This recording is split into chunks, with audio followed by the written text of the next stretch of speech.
over Yeah, each other. yeah, exactly.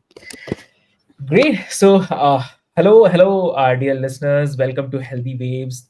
It's a live group podcast where we explore the variety of engaging topics with the experts from different fields. So, each episode, we bring together a panel of knowledgeable guests to dive deep into the discussions that inspire, educate, and empower all of you to live your best life.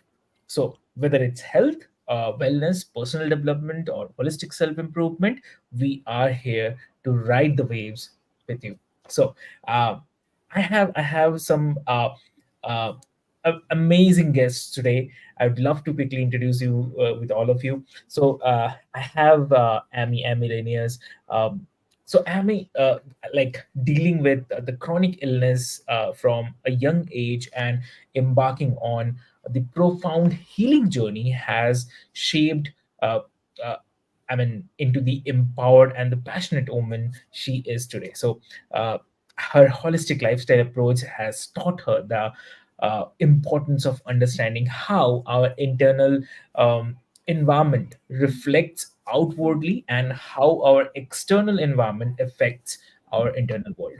So Ami's passion lies in guiding others to discover their unique version of health, success, peace, purpose, fulfillment, and the abundance. So, welcome to the show, Amy. Thank you so much. Wow, you did your research. I appreciate the introduction. Thank you. Great, great.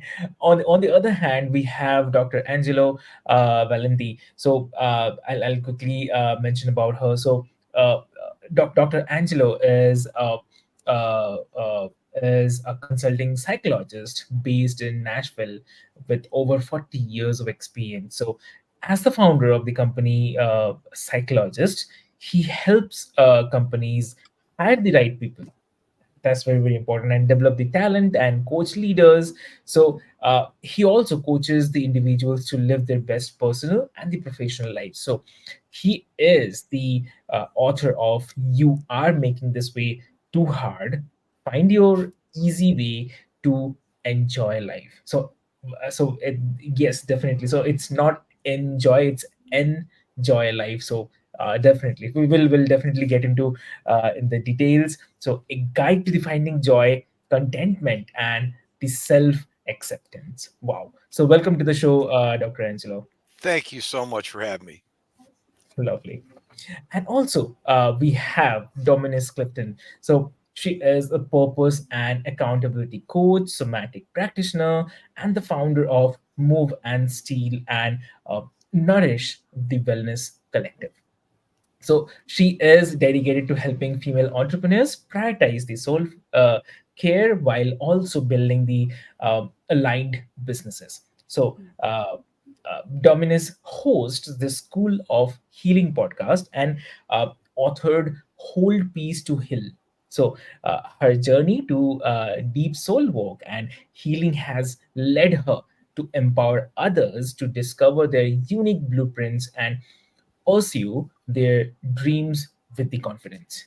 So wow, we have three most amazing guests we have today. So welcome to the show again, all of you.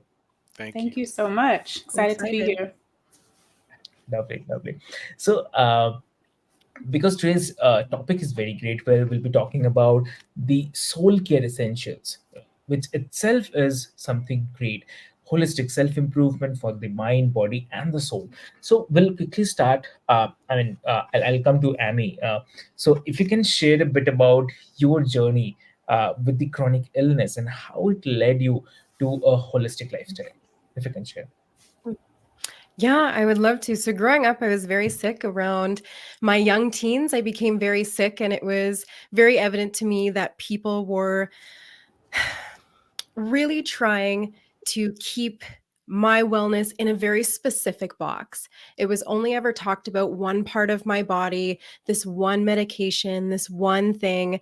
And as I started to expand and get more opinions and do more kind of outside of the box thinking, I began to not only heal, but discover that there is so much more to our health than just these physical little parts that we all kind of want to talk about. And so, understanding that we can only grow as much as we are physically healthy, as much as we are mentally healthy.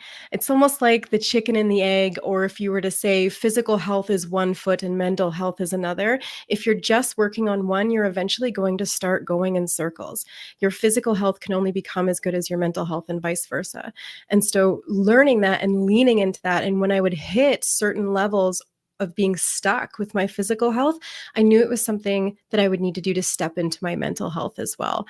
And so the whole journey that I have had has really hit home for me that that is like one of the most important things that we can talk about is the connection between the two.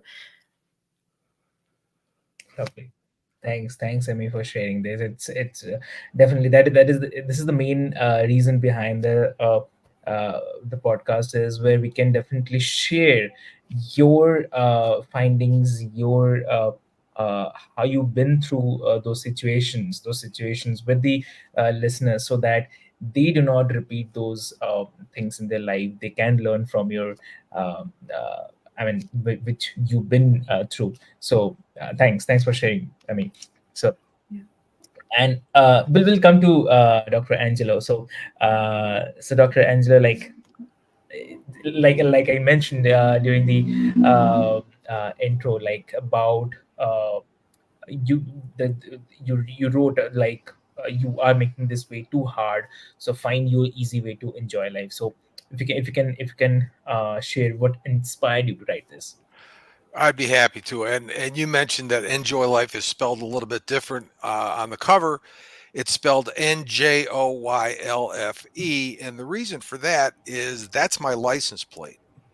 It's been on every car I've had since 1991, Hmm. and it kind of embodies my whole philosophy of life. I believe we were put on earth to enjoy life.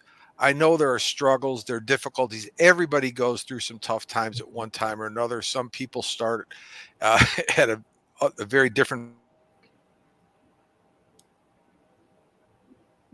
Look at little children everywhere in the world, 4, 5, Mhm. 6-year-old kids. They find a way to find joy and happiness in whatever they're doing. They'll play games, whether it be just jumping in a puddle, licking, petting a puppy, whatever it might be. They'll find a way to Mhm. find some joy in their life. And somewhere along the way, people lose that sense of joy. Too many people lose that sense of joy. So I believe everybody's capable of being more joyful than they are. And if they find that inner joy, that inner peace, and that contentment, it'll have uh, kind of effects on their relationships, effects on the kind of decisions they make, and it'll affect their physical health as well. Amy, I'm sure you can vouch for that. Your attitude has a tremendous impact on your physical health. And I'm 75 years old, and people tell me I don't look or act 75. And one of the reasons for that is I try to take as good physical care of myself as I can. I'm not on any prescription medication. I exercise every day, and I've stayed working. And I believe it's very important for people to have a purpose in their life, something that they look forward to, something that's really important to and that they're passionate about to keep them going. Several of my contemporaries retired at 65, and I've watched their physical and their mental health deteriorate over the years because they've lost that sense of purpose.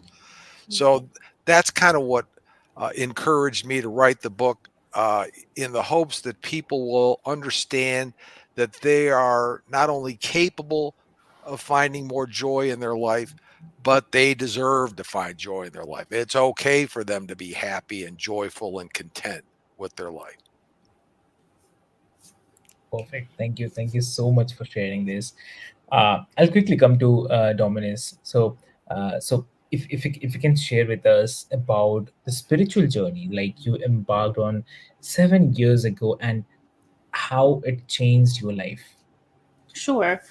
Um, I'll start by saying that I embarked on the journey not really fully encompassing what I was saying yes to at the time, just kind of following the breadcrumbs, and it's led to where I am now. But I really resonated with both what Dr. Angelo and Amy was saying, specifically the way that the mind and body are connected, the mind, body, and spirit really. And I started in, I would say, my personal growth and my spiritual development journey just from a space of wanting, feeling like there was a void, like desiring more out of life, not really having the answers to what that more was, but feeling called to do more.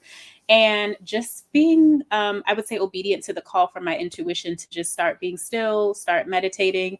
I started my personal development and spiritual journey with my morning routine, which has evolved quite a bit over the years. But that was really my introduction into the space that I'm in today. Starting with being intentional about how I started my day. So going from someone who would roll out of the bed and be rushing to get to work and just starting work and kind of going through the autopilot of life. My morning routine was the first time that I started putting intention behind my day and how I wanted to feel. And that just continued to evolve. Um, when I started my journey 7 years ago, I wasn't the person that I am now. I was a very inconsistent person. I struggled with my weight for over 2 decades. And so, again, going back to what Amy was saying, realizing that the mind and the body are connected, the mind, the body, and the spirit are connected. I always approached my weight loss journey in the past from a physical perspective. And so I would look at how I needed to work out and what I needed to eat and, modify my meal plan and go to the gym. And I might lose 10 or 15 pounds, but I could never keep the weight off. And I never lost the amount of weight that I desired to lose. Fast forward from 2017 until 2020, so right before the start of COVID, right when things were starting to pick up, I found myself again asking questions, going back to what Dr. Angela was saying about purpose, like not feeling called to more, but not necessarily feeling like I had the answers. My life was in a bit of an array. So, in the midst of us being on the cusp of a global pandemic, I was also unemployed at the time.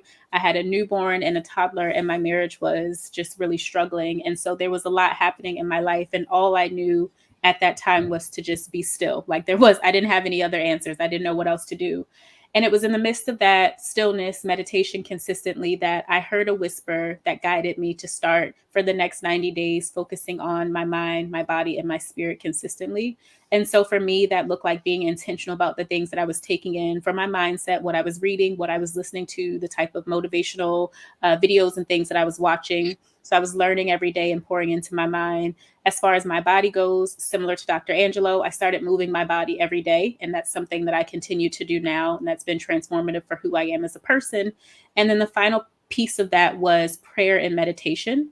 And so that really deepened my spiritual journey. I started to learn so much about myself. I started to understand my purpose and what my bigger role was as a part of this human experience.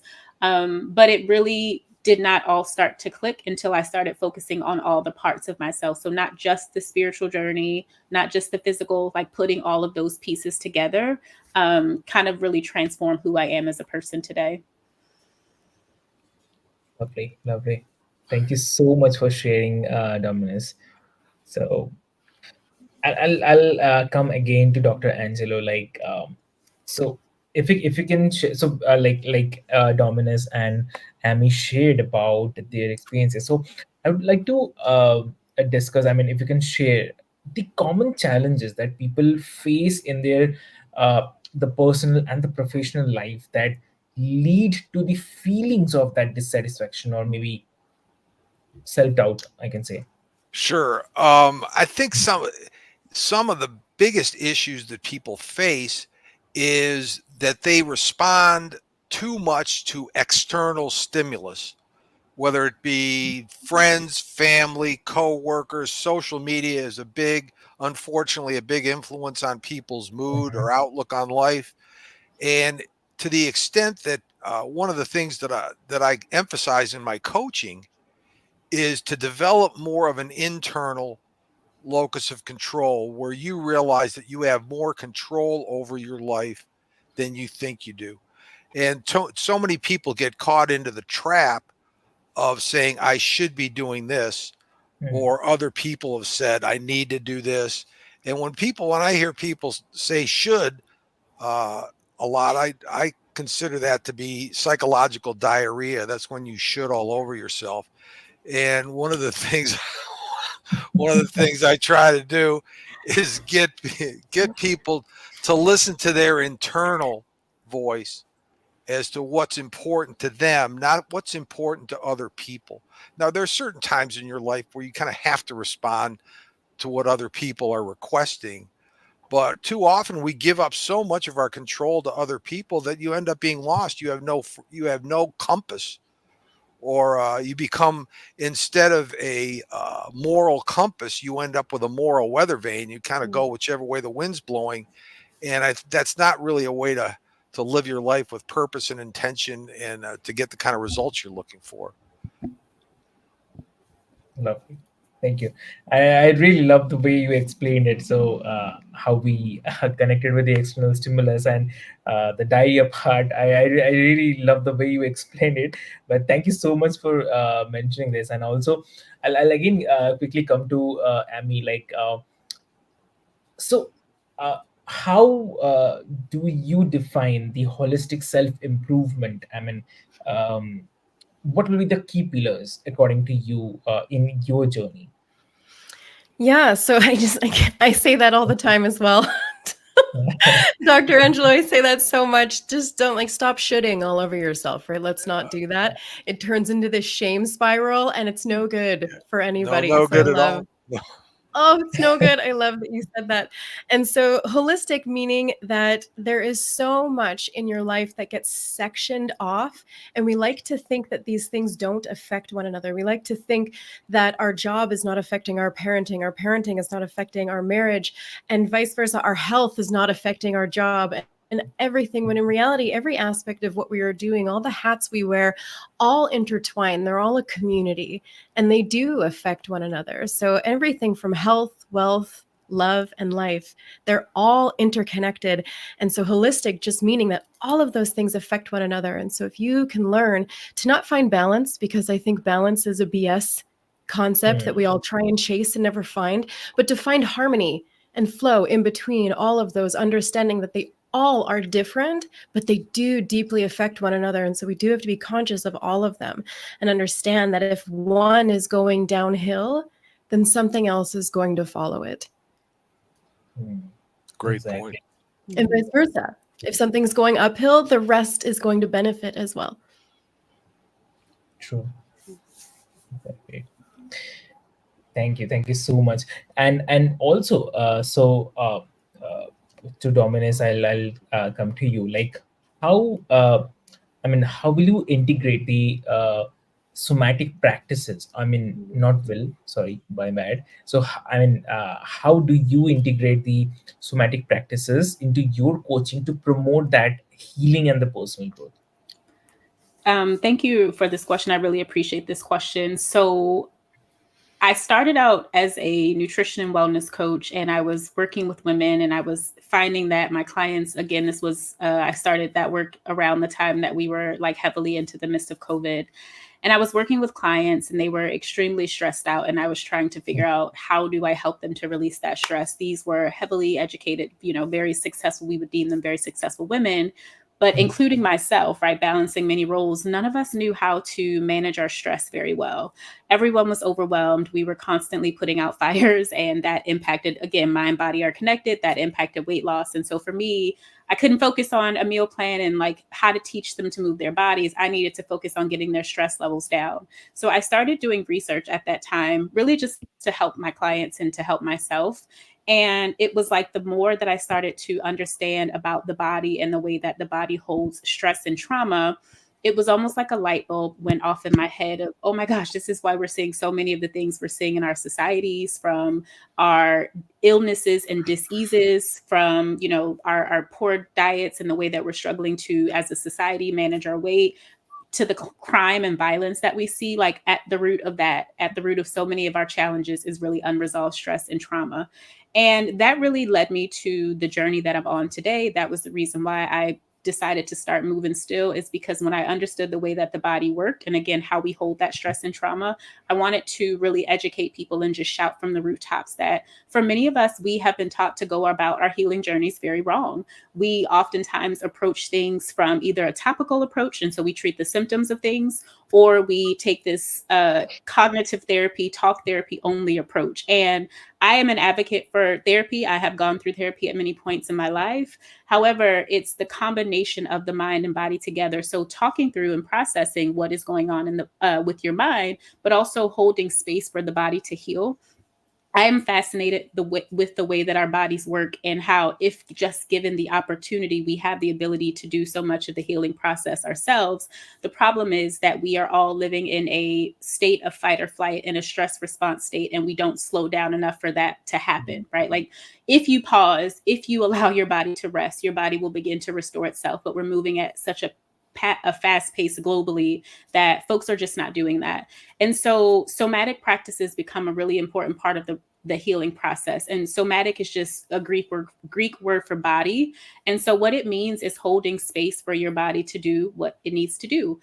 Some examples of somatic practices could be, something like breath work, or any sort of physical movement that gets to the body moving. I think it's important to note that you have to do what resonates for you. So there's no one size fits all approach to the process. If you like to swim, you can swim. If you like to dance, you can dance. If you like to walk, you can walk. But it's about getting the body moving. And folks will be transformed at the amount of healing that can take place by just, again, moving the body on a consistent basis. That's extremely important. And also just pausing long enough for the body to do the healing. So mindfulness, meditation can also be an important part of that process. And so when we talk about somatic practices, or somatic healing, that's really what it's all about. Just holding space for the body to do what it needs to do. We have smart vessels, Spirit granted us with extremely smart vessels. We just have to slow down long enough to allow that process to take place. Lovely, lovely. Thanks for explaining this in details. Yeah. And also at the same time, I'll come to Amy again. So if you can explain, or let us understand, like the connection between our internal and the external environments, like how they impact our well-being. Mhm. Yeah, I love that you brought up stress. Yeah. My gosh, we're all way too stressed and not given the tools to do anything with it. And yet it's considered this normal state of being nowadays, isn't it? This hurry, this stress, this busy, right? And so not being able to be equipped with dealing with that, I think, has been detrimental for people. And physical health. So we can use stress as an example. So being sick, let's say, is an internal stress that is going to affect your external life. It's going to affect everything you have going on in your external existence. And then let's say you have some external stresses going on. Maybe it's work, maybe it's family, something that is going to affect you internally in some way. Like you said, stress causes so much grief on the body. It causes so much dis-ease. And especially, I've focused myself on women as well. And even just what that does to a woman's hormonal systems, just from being in stress, not just stress is awful, but it's unbelievable. And I don't think we're ever considering how much physical effect that stress has on us. And so your internal environment and your external environment are a community. One is affecting the other at all times, and vice versa. And so being aware of what is going on in your external environment, like Angela said, there's so much fun and joy and peace and purpose to be had in your external environment that is going to affect you inside in a beautiful, holistic way. And then vice versa. If you are doing the things you need to do that feel aligned to you to feel good, like you said, walking, meditation, even just like peace practices, self-care, all of these things, it is very important to design them to the individual so that they're sustainable, so that they can be consistent. You're going to see that show up. You feeling better, you feeling more centered, you feeling more peaceful, joyful, is going to show up in your external life. Okay. So the Dominus, I'll come to you. Like, if you can also share the concept of soul care. We often hear this word soul care. So, why is it so essential for the female entrepreneurs? Yeah, so the concept of soul care really came to me. Well, not came to me, I didn't invent the concept, but became a part of my lifestyle a couple of years ago. I used to be someone who advocated for self care. Again, as a health and wellness coach, I was really big in that space. But I think the problem with self care is that it oftentimes, again, is a very topical approach. And so when I used to ask women, hey, what do you do for self care? They would say things like, I go get my manicure, I go get my pedicure, I get my hair done, I go for brunch with my girls, all of those. I take a bath, all of those sorts of topical things. And then I would say, oh, sure, like, when was the last time you did something to nourish your mind, or when was the last time you did something to nourish your body, or excuse me, your spirit? And folks would not be able to answer that question because it hasn't just, it's not something that's on their radar. And again, it made me realize that we have to take an all encompassing approach to the way that we live our lives. And so soul care is an invitation to do just that. Soul care is about really pouring into, I like to say, nourishing yourself on a consistent basis. And so it's not just enough to do brunch on the weekend, or it's not just enough to take a bath, once a week or whatever it is. You have to be really focusing on nourishing all the parts of yourself consistently. And as Amy said, when we do that consistently, there's a shift or a transformation that starts to happen. We start to feel better. When I started doing that consistently, I literally felt like I was alive for the first time. And I didn't realize how numb I had existed in the world until I started to do these practices consistently. It gave me I would say, the courage that I needed to really go deeper on my healing process. Because again, when we have unresolved stress and trauma, that manifests and shows up in so many ways, and oftentimes it holds us back. And so soul care is really just, what does it look like for you to consistently, I'm talking on a daily basis or a very frequent basis, focus on your mind, focus on your body, and focus on your spirit, and not just the self-care or the more topical, physical, fun things that we like to do.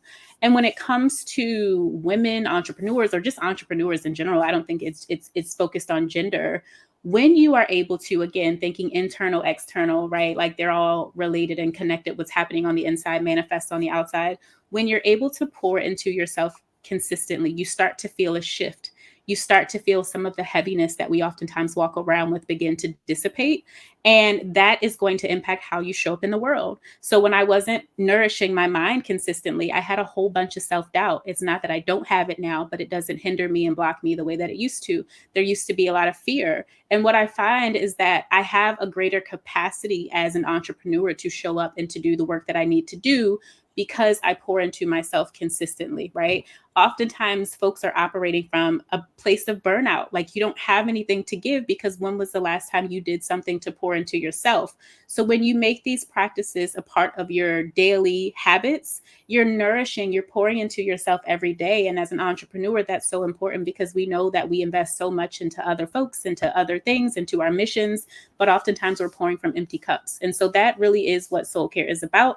It's an all-encompassing approach to mind, body, spirit, but it's also about the consistency in which you do those things. So once a month isn't enough. It has to be every day. We're dealing with stress every single day, different levels of stress, but every day we're going through something that's stressful. And so we have to make sure that we're taking care of ourselves on a daily basis as well. Exactly. Thank you so much for sharing this. So I'll quickly come to Dr. Angelo. So Dr. Angelo, like, as Dominus has mentioned about the soul care, Amy has mentioned about the stress which is causing the internal and the external environments, and how they're affecting our well-being. So I'll come to you, like, and how do you help the individuals who navigate the pressures that are created by the social media, the economic uncertainty, maybe the changing dynamics in the relationships? So how do you help? Well, first, I want to say that some stress can be positive stress. People tend to perform Hmm. certain tasks, or at their highest level, when they're under their optimum level of Hmm. stress. If you weren't under any stress at all, you'd be in a coma. I mean, there's Yeah. stress just getting up in the morning. But what happens is the people allow external factors or their own internal voice to create stress for them, when there doesn't really need to be that level of stress. A lot of it is it's self-inflicted or inflicted by, like I said, outside forces, whether it be Mm. friends, family, workers, social media. So what I really encourage people to do is ask yourself questions. Why am I letting this affect me? What difference does it Mm. really make? If you get really upset by a post on social media from a person that you don't even know about an issue that you don't really care about that much, then you're giving up a tremendous amount of control and increasing your stress level for no benefit. So, I had an example in my Mm. book where I said sometimes external pressures are like playing the game of whack-a-mole. Does everybody know what the game whack-a-mole is, where the little moles pop out of a, right? You see, it's a carnival game where you're standing there and you put a coin in the machine, and then the my boss hates me mole pops up, and you hit that one down, and then I'm not happy with my wife, and you hit that one down, and my golf game is lousy, and you hit that one down. And so how do you combat that? And the way you combat it is don't put a coin in the machine to begin with. Don't don't buy in to what everybody says you need to buy into. I think that people today are in a constant state of, I don't even call it stress, it's agitation is Yeah. what it is, because they're taking what other people are saying way too Mm. seriously when it really doesn't affect their life at all. So it sounds a little selfish to say you need to be a little more reflective, but it's really, if you don't take care of yourself first, you won't be able to take care of anybody else. Yeah. And if you don't love yourself first, why would you expect anybody else to love you? So I think it's really important to really not be selfish, but be self centered, to use that word, not in a bad way, but to to really center yourself. And you talked about the mind, body, and spirit. Every morning I take a walk around a lake near my Mm. house. It's 2.5 mile walk, takes me about 50 minutes. And I see pretty much the same people every day. And because we've kind of gotten into the habit of going on this walk, and we all go at the same time. And there are some people like me who enjoy the walk, not for an exercise. There's exercise benefits, but if you're walking around a lake and there's deer and there's turkey and there's a couple of bald eagles that are on it, I do it for the peacefulness of it. It's almost a walking meditation. Mm. But I see other people who are walking, usually they're walking really fast, and they're on a phone call every morning. They're on a phone call while they're working. So I'm asking myself, what good is that walk really? There's an exercise value to that walk, but there's not a mind, body, spirit Exactly. aspect to that walk. Where if you do that walk, if you're walking in nature just for the sheer joy of walking in nature, it can have not just a physical benefit, but it can have a spiritual benefit, and it can have a mental benefit too. But I think, this whole idea of multitasking is crap. I don't think, people, if you're multitasking, you're really not doing anything very well. Just do one thing well. Exactly. Very well said. It's doing one thing well, so it's definitely, so that I come across that saying, like, one shouldn't be a master of all trades. So I mean, Yeah. jack of none. So definitely one should be the master of one thing. And yeah, so thanks for sharing this. And also, I'll come to Dominus again. Like, I mean, how do you help your clients to overcome the fears, doubts, and help them to pursue their dreams, to build the legacy? So, if you can share. So I think the first part of that is really about being willing to do the healing work to get to the root of what's causing the fear and the self doubt, right? Like oftentimes we don't want to do that work. It's scary. It's like, it's painful sometimes to revisit old memories or old scars, but you really have to go back to and go through whatever, process through and work through whatever is causing the fear. We hold all of those memories subconsciously, and so that's where like the mindset work becomes really important. um, Holding those things in our bodies, the somatic work becomes a really important part of that process. And I would say the last piece of that is repetition is also really important. And so one thing that I found to be successful with myself and clients is just like going back to the morning routine, thinking about how you're starting your day and how you're speaking to the self-doubt and how you are affirming yourself consistently with, positive statements that really reaffirm and affirm who you want to become in the world. And so when I think about, when I think, or not when I think about, but when I approach my coaching program and just the way that I live my lifestyle, my coaching program is really split out as well into mind, body, spirit. And so we start with mindset. Because if you can't get your mind on board, it's going to be really hard to convince the body, to take action and do anything. And so the first part of the coaching program is really looking at mindset. It's understanding neuroscience and the subconscious mind, and again, how we hold things and how the subconscious mind is such a driver of our actions, how we don't have a ton of control consciously. So we can make a decision and say, hey, I want to do this thing. But, subconsciously, if your subconscious mind isn't on board with that, it's going to be really hard to do it. There's going to be a lot of fear. There's going to be a lot of resistance. And so the first part of the coaching program is just understanding and starting with the mind, because again, like the mind drives the car. Once you get the mind on board, now, okay, we got some action, we're moving. How can we focus on the body? And when I talk about the body, it's really about reconnecting oftentimes with our bodies. When we've experienced stress and trauma, we oftentimes become disconnected from our bodies. That causes us to try to cope in a lot of unhealthy ways to deal with what we are feeling or not allowing ourselves to feel. And so then we begin to look at building a reconnection with the body through healthy practices, again, healing and moving, holding space for the body, moving the body consistently, just beginning to foster that reconnection with self again. That becomes important, especially when you think about like a health and wellness journey. Overeating and emotional eating, like these are all things that happen as a result of a disconnect from the body. So when we're able to really feel into our bodies, feel our fullness sensation, we begin to lovingly honor our bodies. But when you're disconnected, you ignore your body and you overeat. And so the second part of that is really reconnecting with our bodies, reconnecting with our intuition, right? I think that's extremely important as an entrepreneur, to really build and maintain a heart-led business. You can lead from the mind and lead from the ego, but really aligning with your purpose is about being heart-centered and heart-led. But we can't do that if we are disconnected from the intuition, right? The higher self. And so then that second part of the coaching program is reconnecting with all the parts of ourselves.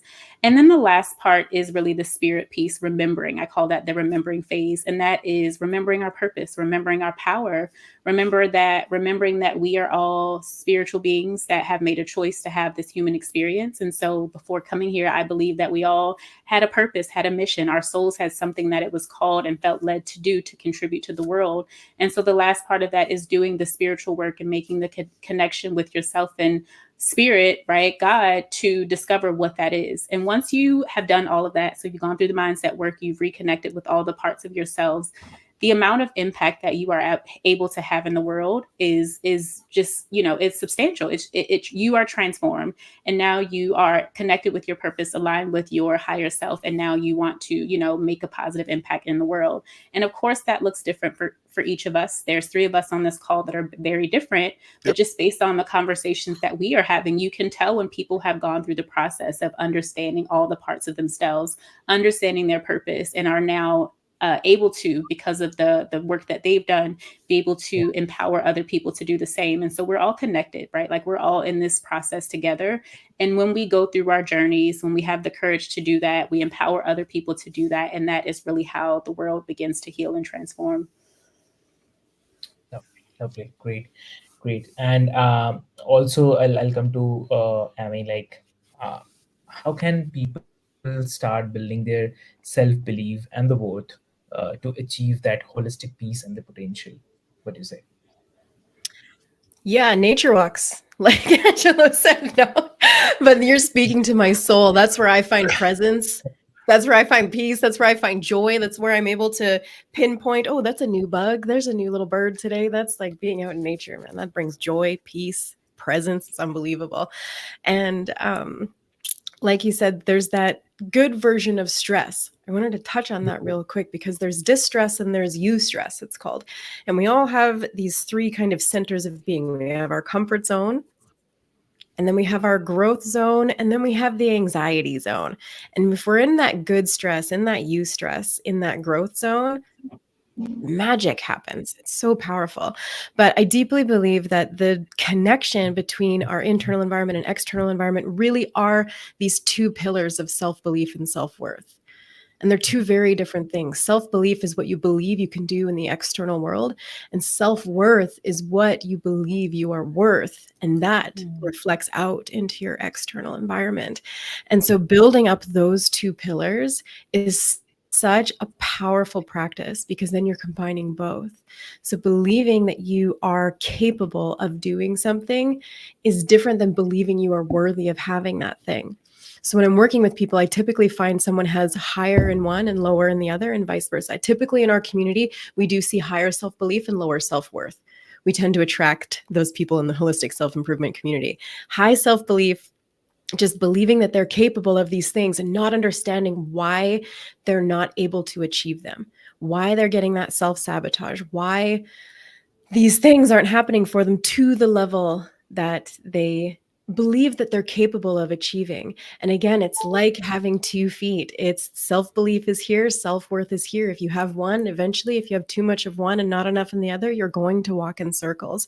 And so building those two, having a practice around those two, and one of them you talked about habits.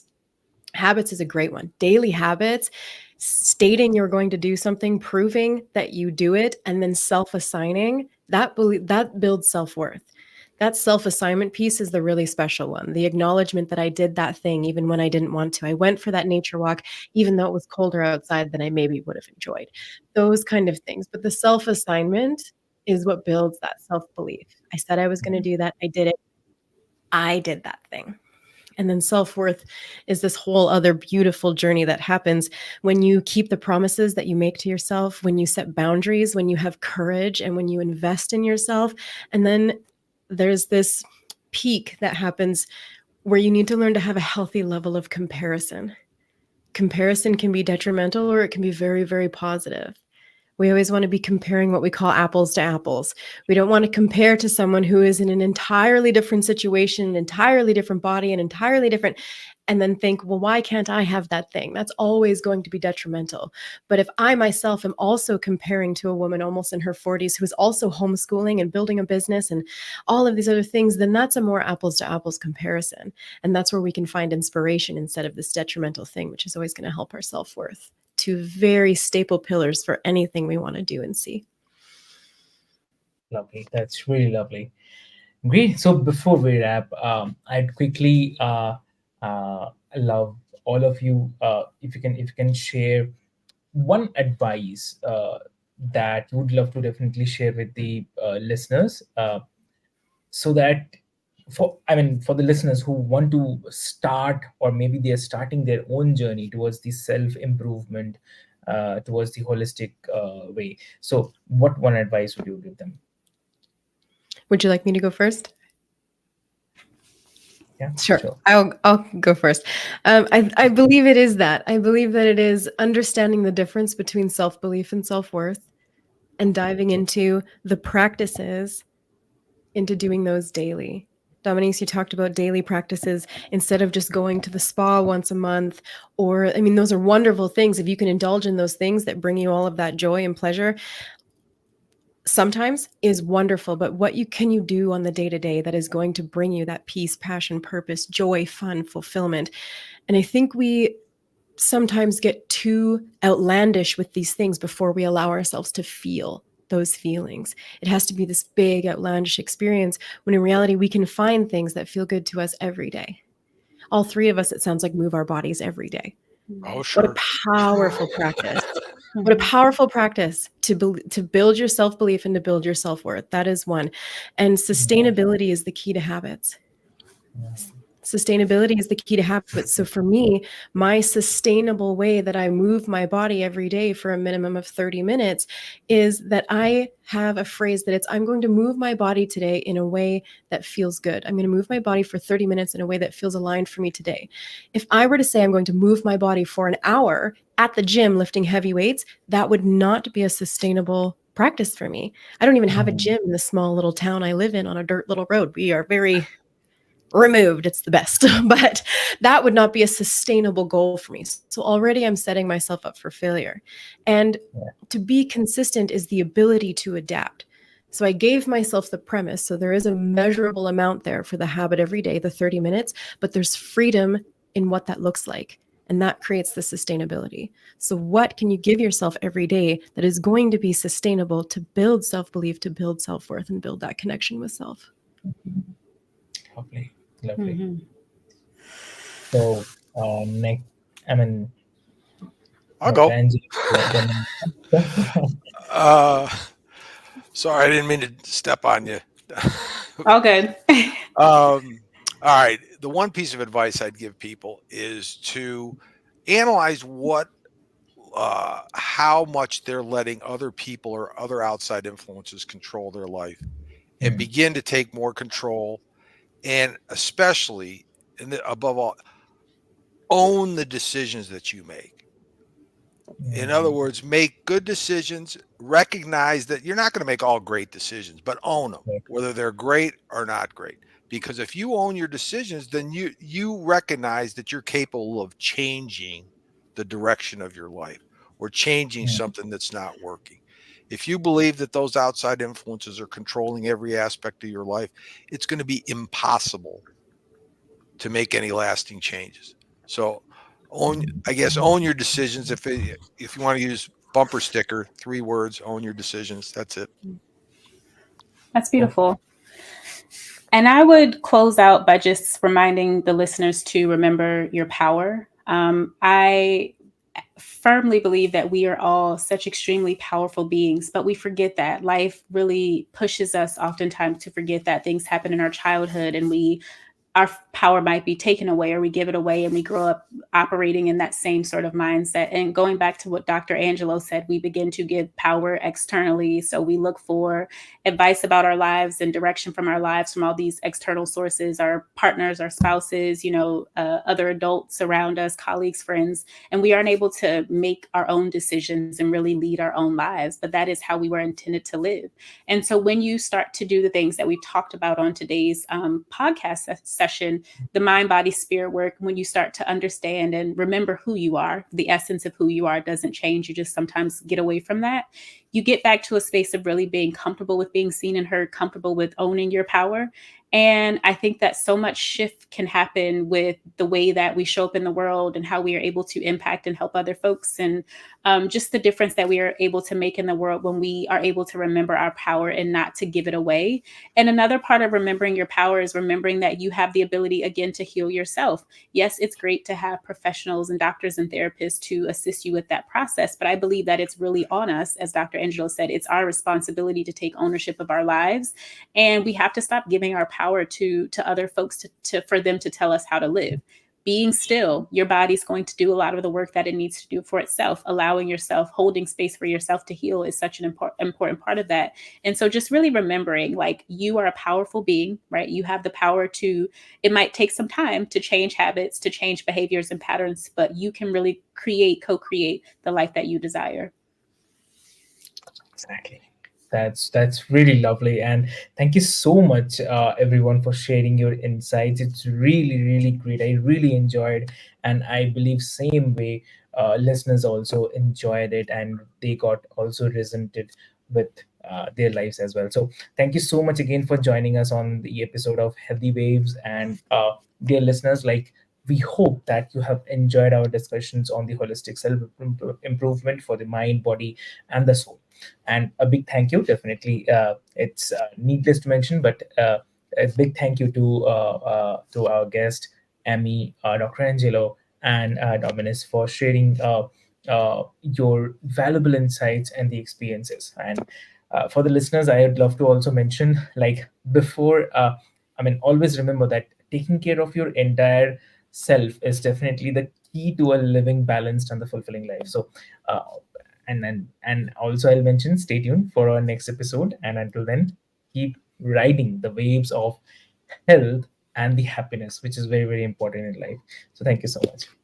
Thank you. Thank you.